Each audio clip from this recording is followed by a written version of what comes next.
Hello friends, कैसे हैं आप लोग? आई होप आप सभी ठीक होंगे। मैं अमित प्रजापति और आप देख रहे हैं YouTube channel government jam news. Friends, आज मैं आपके लिए 31 अगस्त से रिलेटेड करंट अफेयर्स तो लाया हूँ। साथ में आपके लिए 21 अगस्त से 31 अगस्त तक के जितने भी इम्पोर्टेंट क्वेश्चंस थे वो एग्जाम्स में कैसे पूछे जा सकते हैं, उसी बेस पर मैंने क्वेश्चन तैयार करके आपके लिए लाया हूँ। लगभग 30 क्वेश्चन हैं फ्रेंड्स। थोड़ा टाइम लग सकता है, वीडियो थोड़ा लेंथी हो सकता है, इसलिए आप वीडियो पूरा ध्यान से देखिएगा। तीसों क्वेश्चन बहुत ही इंपॉर्टेंट हैं। तो फ्रेंड्स, टाइम को वेस्ट ना करते हुए लेते हैं आज का पहला क्वेश्चन। हाल ही में द्वारका नाथ कोटनिस का नाम चर्चा में रहा, उनके संबंध में निम्नलिखित कथनों पर विचार कीजिए। नंबर 1, डॉक्टर द्वारका नाथ कोटनिस का जन्म महाराष्ट्र के कोंकण क्षेत्र में हुआ था। नंबर 2, प्रथम विश्व युद्ध के दौरान रेड क्रॉस मिशन की टीम के सदस्य थे और घायल सैनिकों के इलाज के लिए भारत से चीन गए डॉक्टरों को एक दल का नेतृत्व कर रहे थे। उपरोक्त में से कौन सा या कौन से कथन सही हैं? फ्रेंड्स, आंसर अगर आपको पता हो तो प्लीज कमेंट बॉक्स में आंसर आप कर सकते हैं। इस क्वेश्चन का सही आंसर है केवल एक, मतलब पहला ऑप्शन। बता दें आपको, महाराष्ट्र के कोंकण में जन्मे डॉक्टर द्वारकानाथ कोटनिस 1937 में रेड क्रॉस मिशन की टीम के सदस्य थे और भारत चीन भारत से चीन गए डॉक्टरों के एक दल का नेतृत्व कर रहे थे। चीन पर जापान के हमले के समय चीन के तत्कालीन जनरल छू ते के छूते के अनुरोध पर पंडित जवाहरलाल नेहरू ने घायल सैनिकों के इलाज के लिए Indian medical mission to China के तहत डॉक्टर कोटेंस के नेतृत्व में चिकित्सकों का एक दल भी चीन भेजा गया था। फ्रेंड्स, बढ़ते हैं अगले क्वेश्चन की तरफ। चुनौती नेक्स्ट जनरेशन स्टार्टअप चैलेंज प्रतियोगिता के संदर्भ में निम्नलिखित कथनों पर विचार कीजिए। ये फ्रेंड्स अभी कल ही परसों में आपको करंट अफेयर्स के सेगमेंट में मैंने आपको बताया था और ये क्वेश्चन देखिए एग्जाम्स में कैसे आ सकता है। मैंने उसी बेस से क्वेश्चन को तैयार किया है। इसमें पहला है, यह प्रतियोगिता विज्ञान और प्रौद्योगिकी विभाग द्वारा शुरू की गई है। नंबर 2, यह कार्यक्रम भारत के टीयर 2 शहरों पर विशेष ध्यान देने के साथ साथ स्टार्टअप और सॉफ्टवेयर उत्पादों को बढ़ावा देने के लिए शुरू किया गया है। उपरोक्त में से कौन सा या कौन से कथन सही नहीं है फ्रेंड? इस क्वेश्चन का सही आंसर है केवल एक। क्वेश्चन का सही आंसर ऑप्शन ए हो जाएगा फ्रेंड। बढ़ते हैं अगले क्वेश्चन की तरफ। प्रधानमंत्री जन धन योजना पीएमजेडीवाई के संदर्भ में निम्नलिखित कथनों पर विचार कीजिए। यह एक वित्तीय समावेशन की योजना है। नंबर 2, इसे वर्ष 2014 में शुरू किया गया था। उपरोक्त में से कौन सा या कौन से कथन सही हैं? फ्रेंड्स, इस क्वेश्चन का सही आंसर हो जाएगा ऑप्शन सी, मतलब एक और दो दोनों। यह वित्तीय समावेशन की एक योजना है। इसे वर्ष 2014 में शुरू किया गया था। फ्रेंड्स, आइए जानते हैं ये क्वेश्चन किस लिए चर्चा में रहा। हाल ही में प्रधानमंत्री जन धन योजना के 6 वर्ष पूरे हुए हैं। प्रधानमंत्री जन धन योजना बैंकिंग, बचत, जमा खातों, प्रेषण, उधारी, किफायती तरीके से पहुंच सुनिश्चित करने के लिए वित्तीय समावेशन का एक राष्ट्रीय मिशन है। भारत के प्रधानमंत्री ने 15 अगस्त 2014 को अपने स्वतंत्रता दिवस के संबोधन में पीएमजेडजेडीवाई की घोषणा की थी। 28 अगस्त 2014 को इस कार्यक्रम की शुरुआत करते हुए माननीय प्रधानमंत्री ने इस अवसर को एक दुष्चक्र से गरीबी की मुक्ति के एक जश्न के रूप में निरूपित किया था। बढ़ते हैं फ्रेंड्स अगले क्वेश्चन की तरफ। वीडियो अगर पसंद आ रहा हो फ्रेंड्स, क्वेश्चन आपको अच्छे लग रहे हो तो एक बार प्लीज़ वीडियो को लाइक कीजिए और अपने दोस्तों को ज़रूर शेयर कर दीजिए। निम्नलिखित कथनों पर विचार कीजिए। नंबर 1, ब्रिटेन की महिला जासूस नूर इनायत खान को मेमोरियल ब्लू प्लाक से सम्मानित किया जाएगा। नंबर 2, नूर इनायत खान भारतीय मूल की हैं। उपरोक्त में से कौन सा कथन या कौन से कथन सही हैं? क्वेश्चन का सही जवाब हो जाएगा फ्रेंड्स ऑप्शन सी, मतलब एक और दो दोनों। बता दें आपको, द्वितीय विश्व युद्ध सेकेंड वर्ल्ड वार में ब्रिटेन की भारतीय मूल की महिला जासूस ब्रिटेन की भारतीय मूल की महिला जासूस नूर इनायत खान को लंदन में उनके पूर्व पारिवारिक घर में मेमोरियल ब्लू प्लाक अर्थात नीली पट्टी स्मारक से सम्मानित किया जाएगा। यह ब्लू प्लाक इसी साल उनके लंदन वाले घर पर लगाई जाएगी, अर्थात इसके तहत उनके सेंट्रल लंदन स्थित पूर्व आवास के बाहर उनके कामों के बारे में बताते हुए एक नीली पट्टिका लगाई जाएगी। वे भारतीय मूल की इसी पहली महिला होंगी जिन्हें यह सम्मान दिया जा रहा है। फ्रेंड्स, बढ़ते हैं अगले क्वेश्चन की तरफ। फाल्कन आवास के संबंध में निम्नलिखित कथनों पर विचार कीजिए। नंबर 1, यह एक airborne early warning and control system है। नंबर 2, इसे इजरायल ने विकसित किया है। उपरोक्त में से कौन सा या कौन से कथन सही हैं? फ्रेंड्स, इस क्वेश्चन का सही आंसर हो जाएगा ऑप्शन सी, मतलब एक और दो दोनों। बता दें आपको, केंद्र सरकार भारतीय वायुसेना के लिए इजराइल से 2 फाल्कन आवास खरीदने की तैयारी कर रही है। फाल्कन आवास को इजराइल की रक्षा कंपनी ने विकसित किया है। भारत ने फाल्कन आवास को रूसी मूल के इल्यूसीन 76 परिवहन विमान पर लाया गया है और इसकी शानदार निगरानी क्षमताओं को लेकर इसे आसमान में आंख कहा गया है। फाल्कन आवास दुश्मन के विमान उसकी मिसाइलों और सीमा पर सैनिकों की गतिविधियों का पता लगाने में सक्षम है। बढ़ते हैं फ्रेंड्स अगले क्वेश्चन की तरफ। फ्रेंड्स, वीडियो थोड़ा लेंदी हो सकता है, आप परेशान ना होइएगा। क्वेश्चन सारे ही इंपॉर्टेंट हैं और एग्जाम के पॉइंट ऑफ व्यू से बहुत ही इंपॉर्टेंट हैं और आने वाली परीक्षाओं में इनके आने के बहुत ही चांस हैं। क्वेश्चन 6 कह रहा है, अनुसूचित जातियों आबलिक जनजातियों के आरक्षण के संदर्भ में निम्नलिखित प्रावधानों पर विचार कीजिए। नंबर 1, अनुच्छेद 330 प्रत्येक राज्य के विधानसभाओं में अनुसूचित जातियों और अनुसूचित जनजातियों के लिए सीटों के आरक्षण का प्रावधान करता है। नंबर 2, अनुच्छेद 332 लोकसभा में अनुसूचित जातियों और अनुसूचित जनजातियों के लिए सीटों के आरक्षण का प्रावधान करता है। नंबर नंबर 3, अनुच्छेद 243 घ पंचायतों में अनुसूचित जातियों के लिए सीटों के आरक्षण का उपबंध करता है। क्वेश्चन का सही जवाब हो जाएगा फ्रेंड्स ऑप्शन सी, केवल तीसरा, मतलब अनुच्छेद 243 घ पंचायतों में अनुसूचित जनजातियों के लिए सीटों के आरक्षण का उपबंध करता है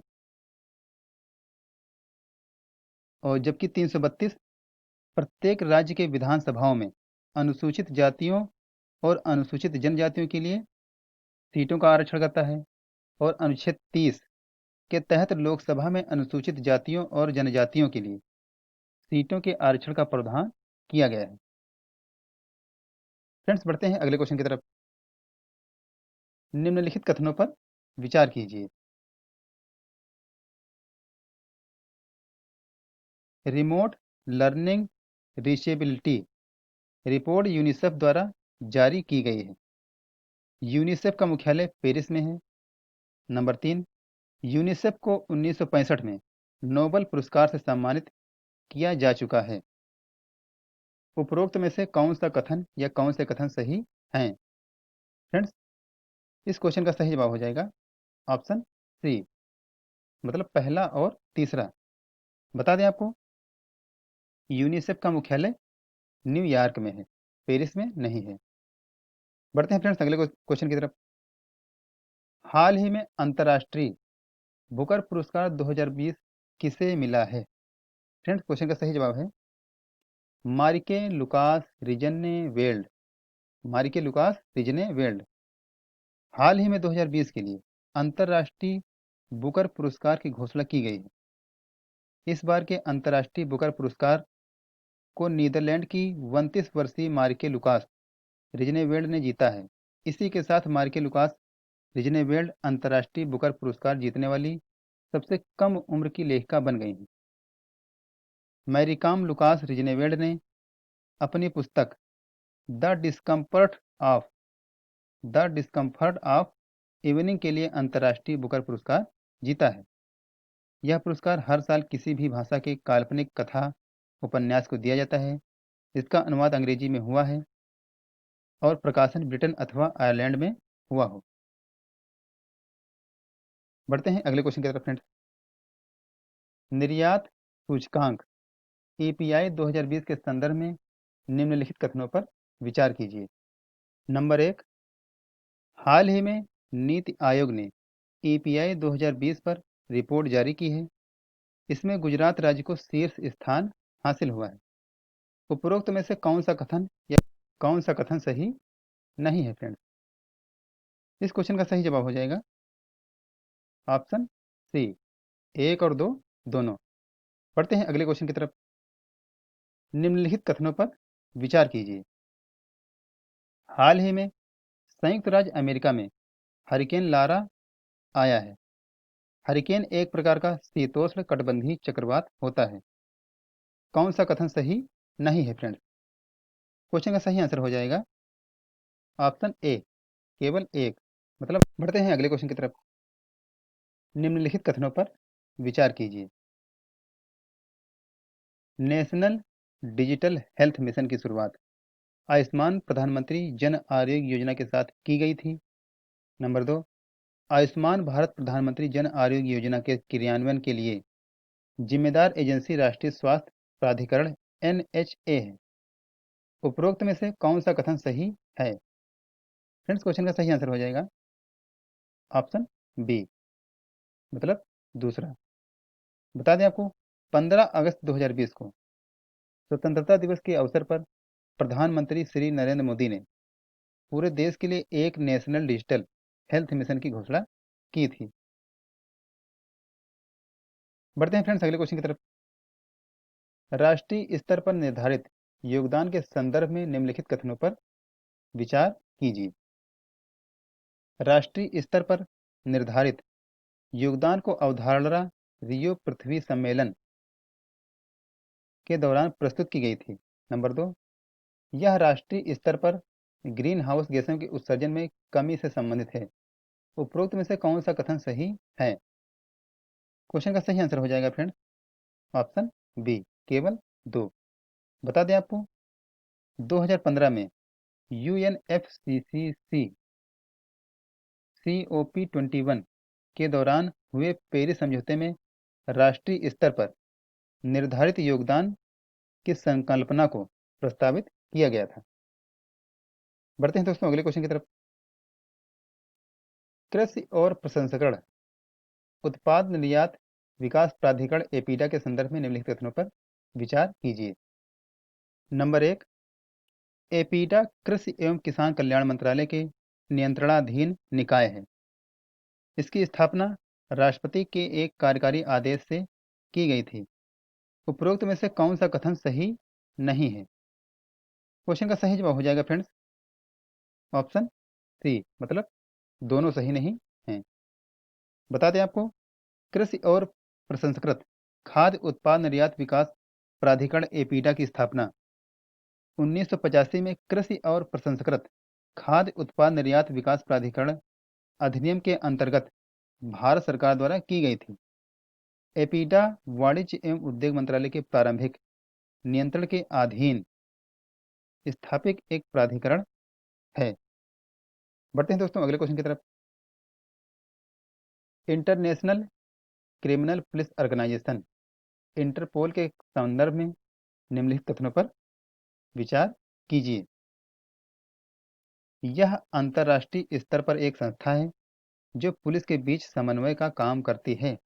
नंबर 2, इसके द्वारा राष्ट्रीय केंद्रीय ब्यूरो एनसीबी और अधिकृत संस्थाओं के निवेदन पर 8 तरह के नोटिस जारी किए जाते हैं। उपरोक्त में से कौन सा कथन या कौन से कथन सही नहीं है फ्रेंड्स? क्वेश्चन का सही आंसर हो जाएगा ऑप्शन सी, मतलब दोनों सही नहीं है। बता दें आपको, international criminal police organisation Interpol एक संस्था है जो अंतर्राष्ट्रीय स्तर पर पुलिस के बीच समन्वय का काम करती है। इंटरपोल उन देशों के बीच समन्वय का काम करती है जो इस संस्था के सदस्य हैं। इंटरपोल मुख्य रूप से इन 3 प्रकार के अपराधों, काउंटर टेररिज्म, साइबर अपराध, संगठित अपराध के लिए पुलिस विशेषज्ञता और क्षमताओं का इस्तेमाल करती है।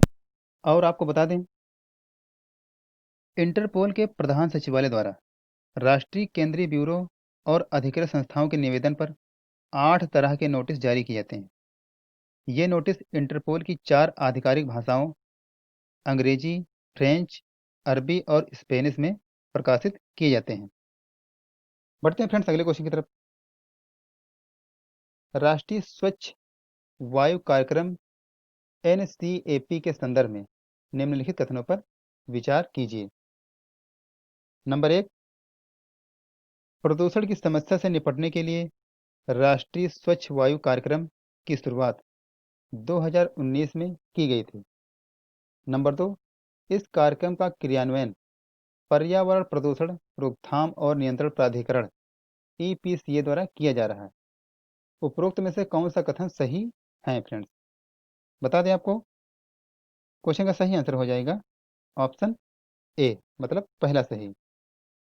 केंद्रीय वन एवं पर्यावरण मंत्रालय ने जनवरी 2019 में प्रदूषण से निपटने के लिए राष्ट्रीय स्वच्छ वायु कार्यक्रम एनसीएपी शुरू किया था। बढ़ते हैं अगले क्वेश्चन की तरफ। कावकाज 2020 सैन्य अभ्यास के संदर्भ में निम्नलिखित कथनों पर विचार कीजिए। इसमें संघाई संगठन के सदस्य देश शामिल होते हैं। नंबर 2, यह अभ्यास दक्षिण रूस के आस्ट्राखान क्षेत्र में 15 से 26 सितंबर के बीच आयोजित किया जाएगा। कौन से कथन सही नहीं है फ्रेंड्स? क्वेश्चन का सही आंसर हो जाएगा ऑप्शन सी, मतलब दोनों सही नहीं हैं। बता दें आपको, भारत सितंबर माह में रूस में होने वाले बहुपक्षीय सैन्य अभ्यास कावकाज 2020 या काकेसस 2020 में भाग लेने के लिए अपनी तीनों सेनाओं की एक टुकड़ी को भेजेगा।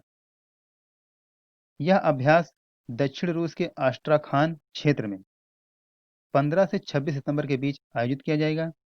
इस अभ्यास का लक्ष्य साझेदारी में सुधार लाना है। इसमें संघाई सहयोग संगठन के सदस्य देशों भारत, चीन, पाकिस्तान, रूस, कजाकिस्तान, किर्गिस्तान, तजाकिस्तान और उज्बेकिस्तान के अलावा मंगोलिया, सीरिया, ईरान, मिस्र, बेलारूस, तुर्की, अजरबैजान, अर्मीनिया और तुर्कमेनिस्तान की सेनाएं भी भाग लेंगी। फ्रेंड्स, मैं क्वेश्चन के अलावा कुछ और आपसे डिस्कस नहीं कर रहा हूँ, सिर्फ क्वेश्चन के बारे में ही डिस्कस कर रहा हूँ, इसलिए आप परेशान ना होइएगा। वीडियो को अंत तक देखिएगा। बढ़ते हैं अगले क्वेश्चन की तरफ। डीएनए प्रौद्योगिकी विनिमयन विधेयक के संदर्भ में निम्नलिखित कथनों पर विचार कीजिए। एक, इसमें राष्ट्रीय और राज्य स्तर पर डीएनए डाटा बैंक स्थापित करने का प्रावधान है। नंबर 2, इस विधेयक में डीएनए नमूनों का विश्लेषण करने वाली डीएनए प्रयोगशालाओं को मान्यता देने के लिए एक डीएनए नियामक बोर्ड की स्थापना का भी प्रावधान किया गया है। कौन सा या कौन से कथन सही नहीं है फ्रेंड्स? क्वेश्चन का सही आंसर हो जाएगा ऑप्शन बी, केवल दूसरा सही नहीं है। बता दें आपको, इसमें पीड़ितों की पहचान, संदिग्धों, लापता व्यक्तियों और अज्ञात मानव अवशेषों के लिए एक राष्ट्रीय डेटाबेस बनाए जाने का प्रावधान किया गया है। इसके लिए राष्ट्रीय और क्षेत्रीय स्तर पर डीएनए डाटा बैंक स्थापित किए जाएंगे। बढ़ते हैं अगले क्वेश्चन की तरफ। भारतीय राष्ट्रीय भुगतान निगमन या निगम एनपीसीसीआई के संदर्भ में निम्नलिखित कथनों पर विचार कीजिए।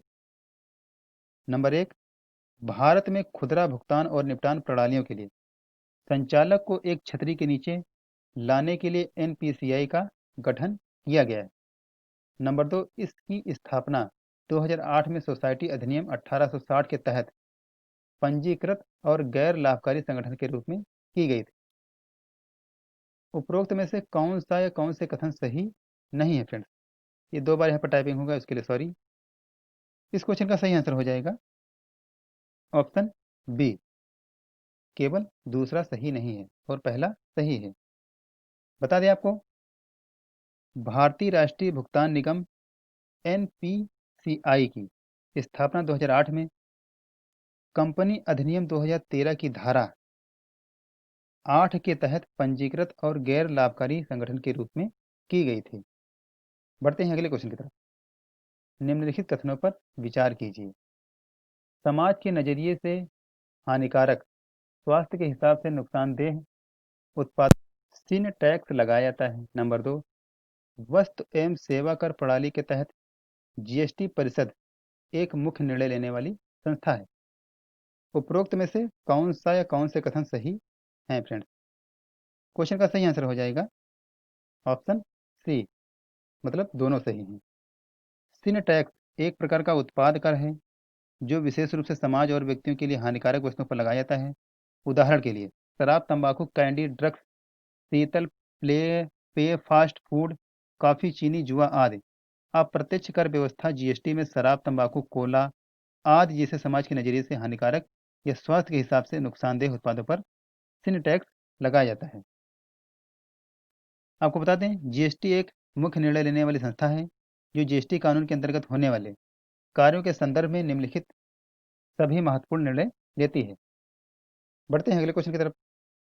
पशु क्रूरता निवारण अधिनियम 1960 के संदर्भ में निम्नलिखित कथनों पर विचार कीजिए। इसमें अभी जानवरों के खिलाफ क्रूरता के लिए 10 रुपये से लेकर 50 रुपये तक का जुर्माना लगता है। इसमें क्रूरता है जैसे मारना, प्रताड़ित करना, भूखा रखना, अंगों को काटना आदि। नंबर 2, इस अधिनियम में बीमार पशु व गर्भ धारण किए पशुओं को बूचड़ खानों में काटने से मनाही है। कौन से कथन सही हैं? क्वेश्चन का सही आंसर हो जाएगा और दोनों, मतलब दोनों क्वेश्चन, दोनों ऑप्शन सही हैं। बता दें आपको, भारत सरकार द्वारा पशु क्रूरता कानून को और सख्त बनाने पर विचार कर रही है। पशु क्रूरता निवारण अधिनियम 1960 के तहत अभी जानवरों के खिलाफ के लिए 10 रुपये से लेकर 50 रुपये तक का जुर्माना लगता है। 60 साल पुराने इस कानून के तहत अभी इसमें किसी को संज्ञेय अपराध नहीं माना जाता है। केवल जानवरों की लड़ाई और शूटिंग मैच के आयोजन को ही इस कानून के तहत रखा गया है। पशु क्रूरता निवारण अधिनियम 1960 में प्रावधान है कि पशुओं को सिर्फ बूचड़ खानों में ही काटा जाएगा और बीमार और गर्भ धारण किए हुए पशुओं को काटने से मनाही है। पढ़ते हैं अगले क्वेश्चन की तरफ फ्रेंड्स। चीन पाकिस्तान इकोनॉमिक कॉरिडोर सीपीईसी के संदर्भ में निम्नलिखित कथनों पर विचार कीजिए। परियोजना ओबोर वन बेल्ट वन रोड का हिस्सा है। वन बेल्ट वन रोड का हिस्सा है। नंबर 2, पाक अधिकृत कश्मीर के जिस हिस्से से होकर गुजरता है, पाकिस्तान में उसे आज़ाद कश्मीर के नाम से जाना जाता है। कौन सा या कौन सा कथन सही नहीं है फ्रेंड्स? क्वेश्चन का सही जवाब हो जाएगा ऑप्शन बी, मतलब केवल दूसरा सही नहीं है। पहले, पाकिस्तान के पाक अधिकृत कश्मीर को गिलगिट बाल्टिस्तान और आज़ाद कश्मीर को 2 हिस्सों में बांटा रखा गया है। चीन पाकिस्तान इकोनॉमिक कॉरिडोर पाक अधिकृत कश्मीर के गिलगिट बाल्टिस्तान से होकर गुजर। हाल ही में राष्ट्रीय ट्रांसजेंडर परिषद का गठन किया गया है। राष्ट्रीय ट्रांसजेंडर परिषद के संदर्भ में कार्यों के संदर्भ में निम्नलिखित कथनों पर विचार कीजिए। यह परिषद का कार्य किन्नरों के संदर्भ में नीतियाँ, कार्यक्रम, कानून और परियोजनाएं बनाने में केंद्र को सलाह देना होगा। नंबर 2, ट्रांसजेंडर व्यक्तियों के साथ ट्रांसजेंडर व्यक्तियों के साथ होने वाले अपराधों की पहचान करना और अपराध के लिए सजा का निर्धारण करना होगा। कौन सा कथन सही नहीं है फ्रेंड्स? ऑप्शन है बी, मतलब दूसरा सही नहीं है। बता दें आपको, राष्ट्रीय ट्रांसजेंडर परिषद के कार्यों में ट्रांसजेंडर व्यक्तियों के साथ होने वाली अपराध की पहचान करना और अपराध के लिए सजा का निर्धारण करना शामिल नहीं है। ट्रांसजेंडर व्यक्ति अधिनियम 2019 में ट्रांसजेंडर व्यक्तियों के साथ होने वाले अपराधों की पहचान और उसके लिए सजा का निर्धारण किया गया है। बढ़ते हैं अगले क्वेश्चन की तरफ। अंतर्राष्ट्रीय परमाणु ऊर्जा एजेंसी IAEA का मुख्यालय किस देश में है? फ्रेंड्स, ऑस्ट्रिया में। बता दें आपको, संयुक्त राष्ट्र की विशेषीकृत एजेंसियों में एक अंतर्राष्ट्रीय परमाणु ऊर्जा एजेंसी है जो संयुक्त राष्ट्र की परमाणु निगरानी एजेंसी है। यह ऑस्ट्रिया में है। इस संस्था का गठन 29 जुलाई 1957 को हुआ था। इसका मुख्यालय वियना, ऑस्ट्रिया में है। बढ़ते हैं अगले क्वेश्चन की तरफ। माउंट सिनबाग के संदर्भ में निम्नलिखित कथनों पर विचार कीजिए। नंबर 1, हाल ही में इंडोनेशिया के सुमात्रा आइलैंड में माउंट सिनबाग ज्वालामुखी भयंकर विस्फोट हुआ है। नंबर 2, यह प्रशांत महासागरीय क्षेत्र के रिंग ऑफ फायर के नाम से जाना जाता है। कौन सा कथन सही है फ्रेंड? क्वेश्चन का सही आंसर हो जाएगा ऑप्शन सी, मतलब दोनों सही हैं। बढ़ते हैं अगले क्वेश्चन की तरफ। हरित पथ के संदर्भ में निम्नलिखित कथनों पर विचार कीजिए। हाल ही में भारतीय राष्ट्रीय राजमार्ग प्राधिकरण NHAI ने हरित पथ नामक एक मोबाइल ऐप विकसित किया है। इस मोबाइल ऐप के माध्यम से NHAI पौधों की वृद्धि और उनकी सेहत पर नजर रखेगा। कौन सा कथन सही नहीं है फ्रेंड्स? क्वेश्चन का सही आंसर हो जाएगा ऑप्शन सी, मतलब दोनों सही हैं। बता दें आपको, हाल ही में भारतीय राष्ट्रीय राजमार्ग प्राधिकरण NHAI ने हरित पथ नामक एक मोबाइल ऐप विकसित किया है जिसमें पौधों की वृद्धि और उनकी सेहत पर 3 महीने में पौधों के डेटा के साथ तस्वीरें ऐप पर अपलोड की जाएंगी। हरित पथ मोबाइल ऐप की शुरुआत देश भर में ग्रीन हाईवे के निर्माण की सुविधा प्रदान करने के लिए भी की गई है।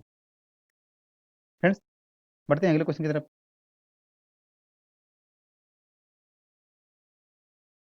चोरा के संदर्भ में निम्नलिखित कथनों पर विचार कीजिए। चोरा चर्च तुर्की की राजधानी इस्तांबुल में स्थित है। इसमें 14वीं शताब्दी की बीजांटिक मोजाइक और भित्ति चित्रों में बाइबल की कहानियों के दृश्य दिखाए गए। कौन सा कथन सही है फ्रेंड्स? ऑप्शन सी हो जाएगा, मतलब दोनों सही हैं। बढ़ते हैं अगले क्वेश्चन की तरफ। अटल बीमित व्यक्ति कल्याण योजना के संदर्भ में निम्नलिखित कथनों पर विचार कीजिए। यह वित्त मंत्रालय भारत सरकार की एक महत्वपूर्ण योजना है। इस योजना का लक्ष्य रोजगार की बदलती प्रवृत्ति के कारण बेरोजगार हुए लोगों को वित्तीय समर्थन देना है। कौन सा कथन सही नहीं है फ्रेंड्स? क्वेश्चन का सही आंसर हो जाएगा ऑप्शन ए, मतलब पहला। बता दें आपको, कर्मचारी राज्य बीमा निगम ने कर्मचारी राज्य बीमा अधिनियम 1948 के अंतर्गत आने वाले बीमित लोगों के लिए अटल बीमित व्यक्ति कल्याण योजना का संचालन कर रही है। बढ़ते हैं अगले क्वेश्चन की तरफ। ट्राईफूड परियोजना के संदर्भ में निम्नलिखित कथनों पर विचार कीजिए। इस परियोजना का कार्यान्वयन खाद्य प्रसंस्करण मंत्रालय के सहयोग से जनजातीय मंत्रालय के ट्राइफेड द्वारा किया जा रहा है। नंबर 2, ट्राईफूड परियोजना का लक्ष्य जनजातीय समुदायों में पोषण युक्त भोजन के उपयोग के प्रति जागरूकता फैलाना है। कौन सा कथन सही नहीं है फ्रेंड्स? क्वेश्चन का सही आंसर हो जाएगा ऑप्शन बी, मतलब केवल 2। बता दें आपको, ट्राईफूड परियोजना का लक्ष्य जनजातीय वन संग्रहकर्ताओं द्वारा संग्रहित गौड़ वन उपज के बेहतर उपयोग एवं मूल्य वर्धन के जरिए जनजातियों की आय को बढ़ाना है। बढ़ते हैं अगले क्वेश्चन की तरफ। हाल ही में संसद में अध्यक्षों के 5वें विश्व सम्मेलन का आयोजन किया गया। संसद अध्यक्षों के विश्व सम्मेलन के संदर्भ में निम्नलिखित कथनों पर विचार कीजिए। कौन सा कथन सही नहीं है फ्रेंड्स?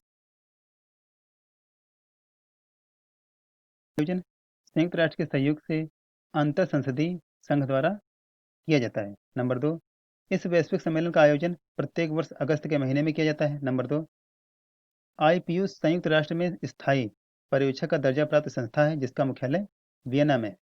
कौन सा कथन सही नहीं है? क्वेश्चन का सही जवाब हो जाएगा फ्रेंड्स ऑप्शन डी, मतलब 2 और 3। 2 और 3 सही नहीं है फ्रेंड्स। बता दें आपको, संसद अध्यक्षों के विश्व सम्मेलन का आयोजन संयुक्त राष्ट्र के सहयोग से अंतर संसदीय द्वारा किया जाता है।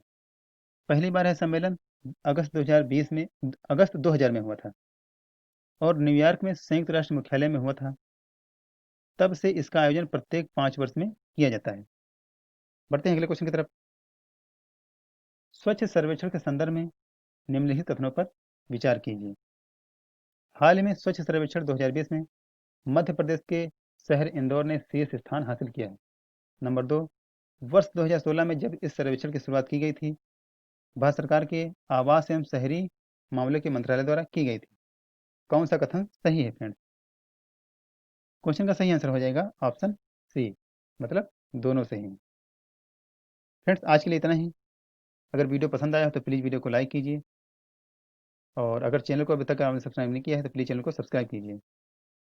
फ्रेंड्स इसी तरह का वीडियो बनाने के लिए कमेंट बॉक्स में आप मुझे सजेस्ट कर सकते हैं और मैं आपके लिए जीके के और तमाम सारे जीके के इंपॉर्टेंट क्वेश्चन आपके लिए लाता रहता हूँ। वीडियो प्लेलिस्ट में पड़ी हुई हैं, आप उनको देख लीजिए वहाँ पर जाकर। Okay, take care, bye bye.